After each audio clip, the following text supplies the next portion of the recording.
Aê! Como vão vocês, minhas queridas, meus queridos tchutchucas e tchutchucos do tio? Tudo bem com vocês? Faz tempo que a gente não se encontra pessoalmente, né? Infelizmente os nossos encontros terão de ser assim por hora, mas é claro que são necessários na medida em que é a única forma de nós, de forma solidária e coletiva, combatermos o tal do Covid, o tal do coronavírus.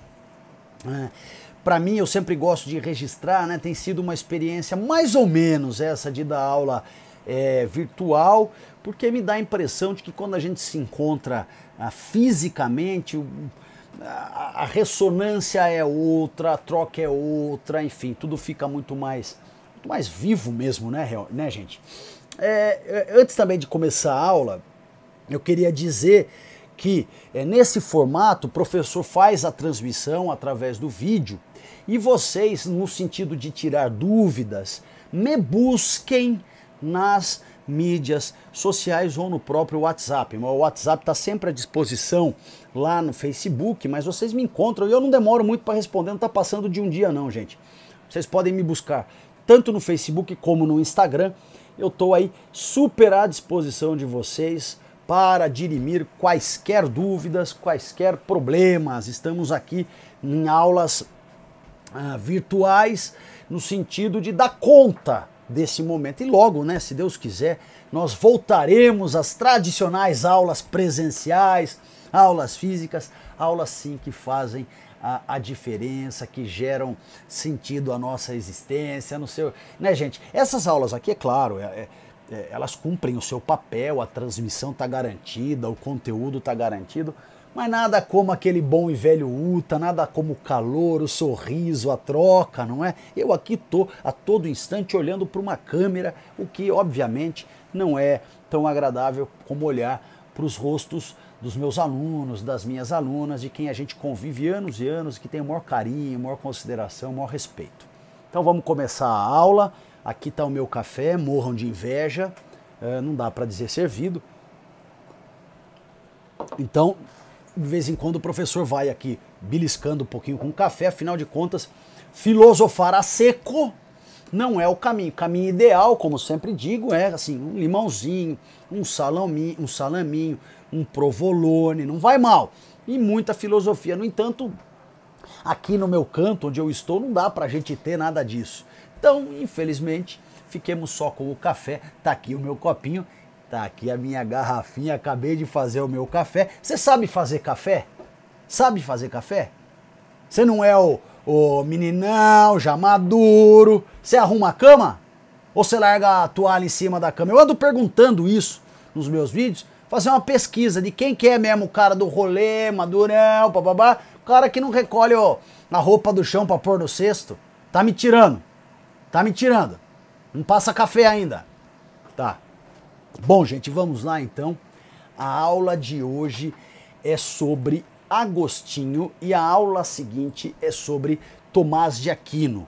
Eu disse a vocês na aula anterior que o período medieval, do ponto de vista filosófico, é o período mais longo da história da filosofia, tem, sei lá, 1500 anos, mais ou menos. É um período em que a filosofia ela foi rebaixada, né? A filosofia aceita é aquela que explica a religião, ou trocando em miúdos, dizendo de outra forma, a razão aceita é aquela que explica a fé. Temos a presença valente de uma instituição social que regra, que organiza, que eticamente monitora toda esta sociedade, a chamada Igreja Católica, rica, importantíssima, poderosa, tal. E nós, tudo isso já foi falado com vocês, a ideia é só um aquecimento. E o período medieval, para nós aqui, ele se divide em dois momentos. A chamada patrística, que é o primeiro momento, e a chamada escolástica. E esse do meio para frente, né, a gente tem aí outras discussões aparecendo, como a querela dos universais, enfim, tudo isso visto. A patrística tem como maior nome Agostinho de Hipona, que na igreja é conhecido como Santo Agostinho, camarada que resgata o pensamento Platão, e aqui eu dou uma forçada na amizade para que a gente entenda, ele resgata o pensamento de Platão e cristianiza Platão, dá um banho de loja de teologia cristã, para que Platão então sustente as verdades da fé através de sua filosofia. Sobretudo, neoplatonismo, que era uma escola que surge a partir de Platão e que Agostinho fará parte antes de se converter ao cristianismo. E depois do segundo momento, lá na escolástica, a patrística chama patrística, sobretudo porque a difusão do cristianismo naquele momento se dá através de padres. A escolástica, que é o segundo momento da Idade Média, chamará escolástica porque já naquela altura, a partir dos monastérios, surgem as primeiras escolas, surgem as primeiras aulas, enfim, um ensino mais sistematizado da teologia cristã, um estudo mais organizado, que obedece a certos paradigmas filosóficos, a certos pressupostos filosóficos. Bom, então em linhas gerais, isso tudo nós já tratamos, quero destacar, né? E o principal nome, falta falar isso, e o principal nome da escolástica é Tomás de Aquino, que resgata Aristóteles. Aristóteles será o filósofo, então, resgatado e cristianizado por Tomás de Aquino. Primeiro momento, patrística, Santo Agostinho, Agostinho de Hipona. Segundo momento, escolástica, Tomás de Aquino ou São Tomás de Aquino. Vamos ao golinho. Ok, gente, dito isso, em linhas muito gerais, o que nós tratamos em aulas passadas, quero começar agora a falar um pouquinho sobre Agostinho e em seguida avançamos para a Tomás de Aquino. Agostinho nasceu na cidade de Tagaste, na Argélia, o que hoje nós conhecemos como Argélia. O Agostinho é o maior nome do período patrístico, né? Sua mãe é santa também da igreja, sua mãe era muito religiosa, Santa Mônica, e seu pai era pagão, né? Ele tinha uma irmã também. Aí o Agostinho, desde criança, ele foi visto como um cara diferenciado, inteligente e tal, então num dado momento ele é enviado para Cartago para estudar retórica. Lá em Cartago ele vai ter uma ajudante, que era algo da procedimental da época, era da tradição, tinha uma ajudante. Essa ajudante era inclusive, ajudava sexualmente, prestava serviços sexuais, né? Tava lá no contexto desse tipo de ajuda.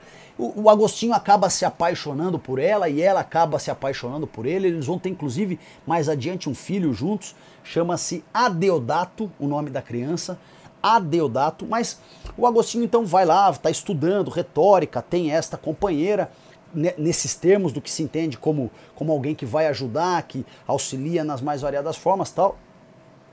E aí ele recebe a notícia de que o pai está muito doente, vai morrer. Ele volta de Cartago então para Tagaste, espera a morte do pai e fica morando com a mãe, com a irmã, com esta mulher e tal. Aí então ele arruma um trabalho em Milão e ele larga todo mundo, acho que o saco estourou, sei lá o que aconteceu. Ele larga todo mundo e vai para Milão e fica trabalhando lá em Milão por um tempo. Depois a mãe de Agostinho descobre que ele está em Milão, vai com a irmã e com esta esposa com ele para Milão, e num dado momento essa esposa vai abandoná-lo em Milão, ela some, deixa ele com o filho. A mãe do Agostinho, sempre muito cristã, começa a frequentar as missas de um bispo chamado Bispo Ambrósio, hoje Santo Ambrósio. E o Agostinho, que passa por uma série de religiões, ele vai ser maniqueísta, depois ele vai ser cético, depois ele vai ser neoplatônico, então ele começa a acompanhar a mãe nas missas do Bispo Ambrósio, o momento em que dá a conversão, e aí ele passa a viver uma vida, ele rompe com tudo aquilo, com toda a profissão que ele tinha e tal, e ele então vai viver uma vida de recolhimento, de estudo, de reflexão. Converte-se então, torna-se padre e depois bispo de Hipona, que era uma outra cidade, e vai ficar em Hipona até o momento de sua morte. Ele está vivendo o contexto, né, o período patrístico pega um pouco essa época da queda do Império Romano do Ocidente, a partir das invasões bárbaras. Hipona será invadida pelos vândalos. Agostinho se recusa, né, o bispo, o papa da época, o Papa Zósimo, tenta tirar o Agostinho de lá, ele diz, não, vou ficar com o meu povo. E ele acaba morrendo aí no contexto das invasões bárbaras. Bom, de uma forma geral, gente, essas eram as informações que nós tínhamos aí da biografia de Agostinho, que é mais para ter uma ideia mesmo, que vai importar são os aspectos filosóficos. Agostinho tem duas obras importantes. A primeira obra chamada Cidade de Deus. Nós discutiremos esta obra num momento oportuno, quando o professor der uma aprofundada em filosofia política, aí nós falaremos, mas por hora, basta que a gente saiba que Agostinho nesta obra, De Civitas Dei, a Cidade de Deus, nesta obra, Agostinho busca tentar pensar uma cidade ideal a partir dos paradigmas cristãos. E a obra que nos parece mais importante para o momento, que é As Confissões.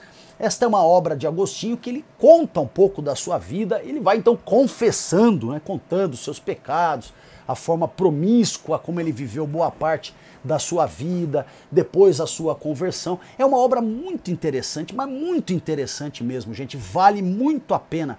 Há um tempero psicológico, há um tempero filosófico, há um tempero autobiográfico, que é o cerne, é onde se sustenta a obra, enfim.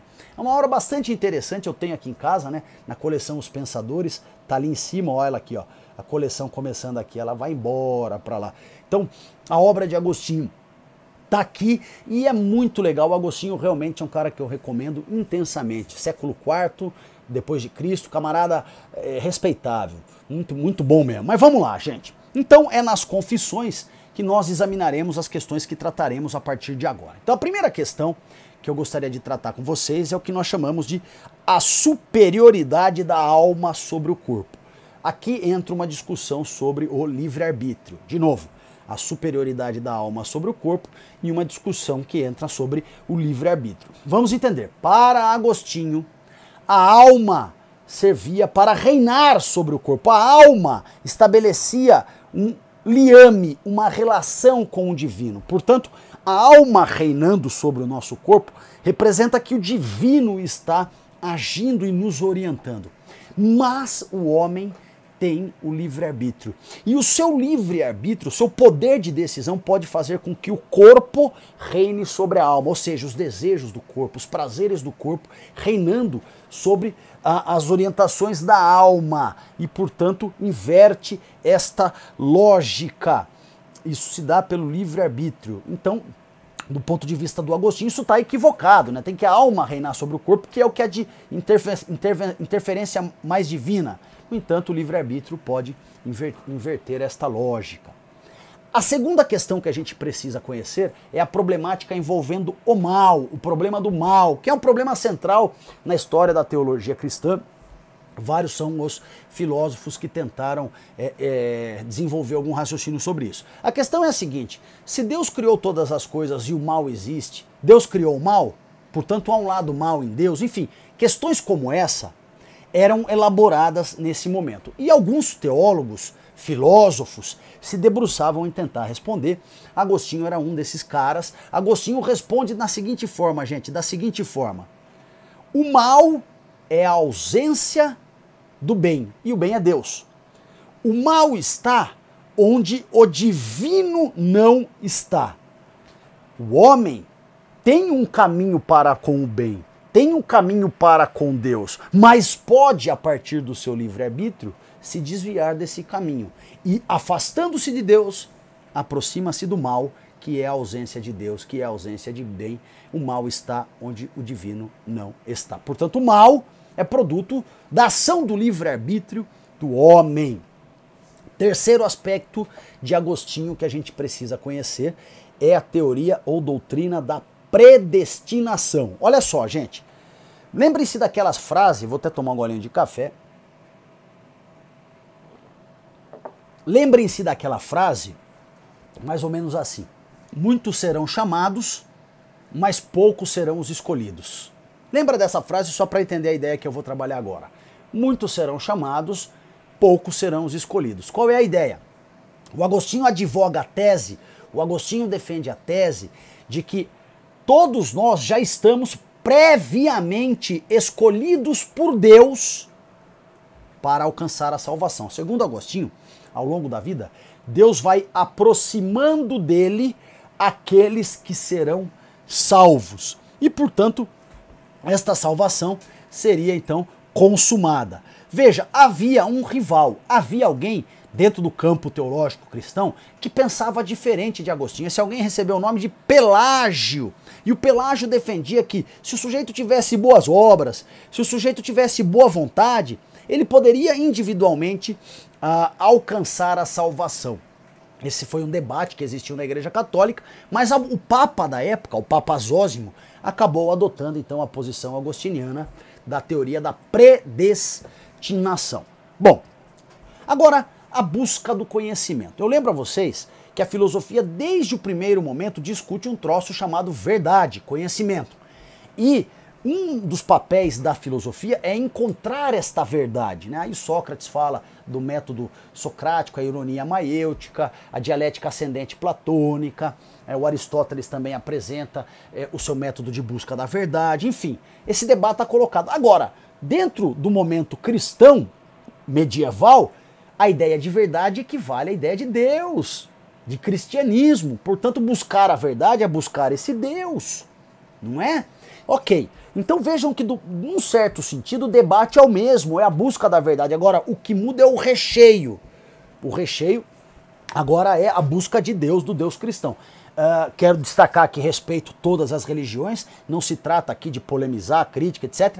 A ideia é de filosoficamente especular, filosoficamente olhar uma certa continuidade, uma certa linha de raciocínio. Bom, um certo fio condutor, né? Feitas essas considerações, então como é que o Agostinho vai defender a busca dessa verdade, a busca desse conhecimento, a busca de Deus? Ele vai dizer, a partir da interiorização. O movimento não é para fora, não se busca Deus para fora, busca-se Deus para dentro. Lembre-se que nós somos dotados de alma e a alma é o que tem de mais divino dentro de nós. Portanto, você precisa voltar-se ao seu íntimo, conectar-se com sua alma, a alma esta que era iluminada por Deus. Inclusive, esta ideia de que a alma tem uma iluminação divina, tem todo um tingimento divino, essa ideia nós chamamos de teoria da iluminação. Portanto, eu entro num clima de ensimesmamento, contemplação, paz interior, conecto-me com a minha alma e aí eu alcanço a verdade, o conhecimento, eu alcanço essa influência divina.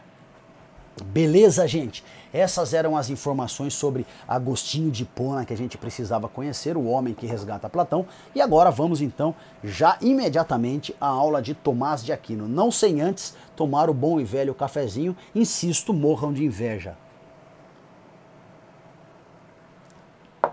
Tomás de Aquino, como eu disse a vocês, já está no período escolástico, portanto, um período que marca já o final da Idade Média, um período em que está nascendo os primeiros burgos, período em que o modelo feudal já entra em decadência, o modelo burguês começa a surgir, temos aí então os primeiros núcleos urbanos surgindo, enfim.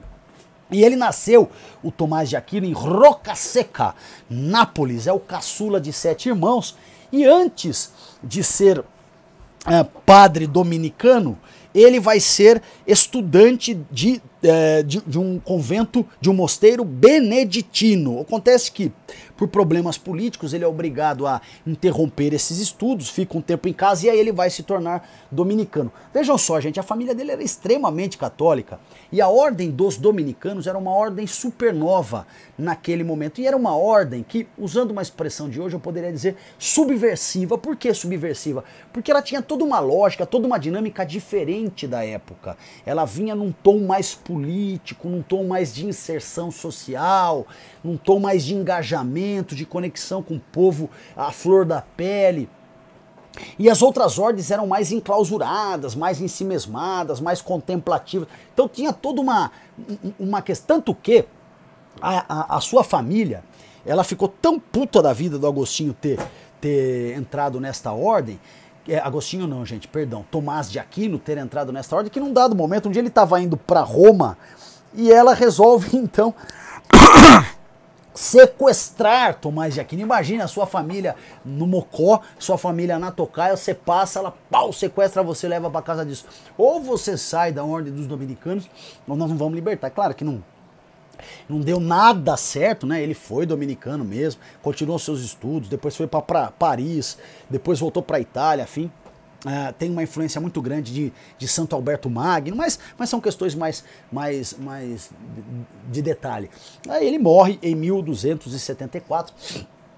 A sua obra mais importante, gente, é a Suma Teológica, uma obra essa que termina inacabada. Ele não, portanto, ele deixa esta obra inacabada, ele morre com a obra não terminada, e com um detalhe, né? Ele vai abandonando a obra e dizendo, olha, tudo que eu tenho para dizer, alguém já disse antes de mim, entra numa espécie de conflito existencial, talvez usando uma expressão de hoje, talvez ele tenha se deprimido, sei lá, e ele vai morrer nesse contexto. A Suma Teológica é uma obra toda escrita nos moldes da lógica aristotélica. Portanto, vemos aí já uma primeira influência da obra de Aristóteles de Estagira. Bom, em linhas gerais, biografia tal, primeiras informações sobre Tomás de Aquino. Vamos agora àquilo que é mais importante do ponto de vista filosófico, tá? Bom, gente, vamos lá. Do Tomás de Aquino, lá na Suma Teológica, tem um pedaço que é o que a gente precisa guardar, que diz respeito a 5 provas da existência de Deus, segundo Tomás de Aquino. Então, Tomás de Aquino vai usar a influência aristotélica para explicar, e aí nós vamos estabelecer os links, para explicar que Deus existe. Portanto, a conclusão é, se isso, logo Deus só pode existir. Atenção. Atenção agora. Das 5 provas da existência de Deus, 4 são aristotélicas. E há uma, e apenas uma, que é de influência platônica. De novo, das 5 provas da existência de Deus, 4 provas são platônicas. Ai, perdão, esquece aí. 4 provas são aristotélicas. E apenas uma é platônica. O professor vai dar destaque à platônica, porque o examinador, o elaborador do teu vestibular, ele pode fazer, a partir das 4, ou meter a casca de banana na exceção, que é a única platônica. Bom, vamos então entender prova a prova. Primeira prova da existência de Deus é o que o Tomás de Aquino chama de primeiro motor. Lembrem-se que para o Aristóteles, as coisas estão em permanente movimento, em permanente transformação. E este permanente movimento foi gerado por alguém que no começo movimentou sem ser movimentado. Esse alguém que movimentou sem ser movimentado era o que o Aristóteles chamava de motor imóvel. Claro, nós não vamos chamar de motor imóvel, nós vamos dizer que quem deu origem a estes movimentos foi uma causa exterior e esta causa é Deus. No lugar de motor imóvel, pensa em Deus. Segunda prova da existência de Deus. Aristóteles vai falar de 4 causas de movimento, 4 causas que geram transformação. Causa material, formal, eficiente ou motriz e final. A causa material é a matéria bruta. A causa formal é a forma que eu vou dar à matéria bruta. A causa motriz ou eficiente, que é a que nos interessa aqui, porque vai provar a existência de Deus, a causa motriz ou eficiente é aquela que pega a matéria bruta e dá uma nova forma. E na medida que tudo isso acontece, vai servir para uma finalidade, que é a causa final, é o objetivo, é para que tudo aquilo foi feito. Então vejam só, a causa motriz ou eficiente, o professor está passando rápido nisso, porque a aula de Aristóteles já foi. Presumo então que tudo esteja já na cabeça de vocês. A causa motriz ou eficiente, portanto, é aquela que pega a matéria bruta e dá nova forma. Eu pego um pedaço de madeira qualquer e martelo esse pedaço de madeira até ele ganhar a forma de banquinho. Eu que pego esta matéria bruta e faço virar banquinho, sou a causa motriz ou eficiente.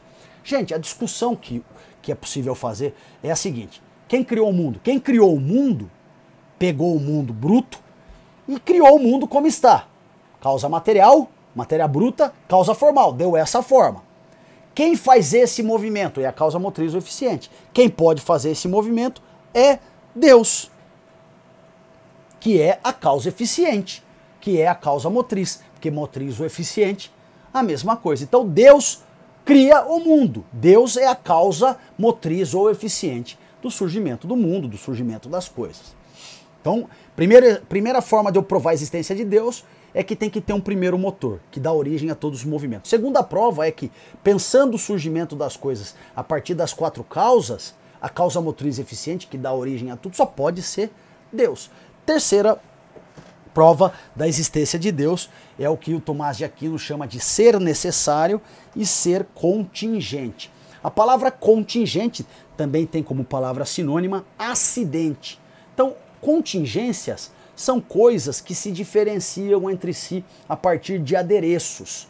Por exemplo, eu sou ser humano, você também é, mas o meu nome, Daniel, me diferencia de você, portanto, Daniel é uma contingência. A cor do teu cabelo te diferencia de mim, portanto, é uma contingência aí, é um acidente, a gente pode chamar assim também. Então vejam vocês, para todas as coisas que existem no mundo, todas diversas, todas específicas, todas singulares, para todas as coisas que existem no mundo, para todos os seres contingentes que existem no mundo, é necessário pensar a existência de um outro ser inicial que deu origem a todos esses.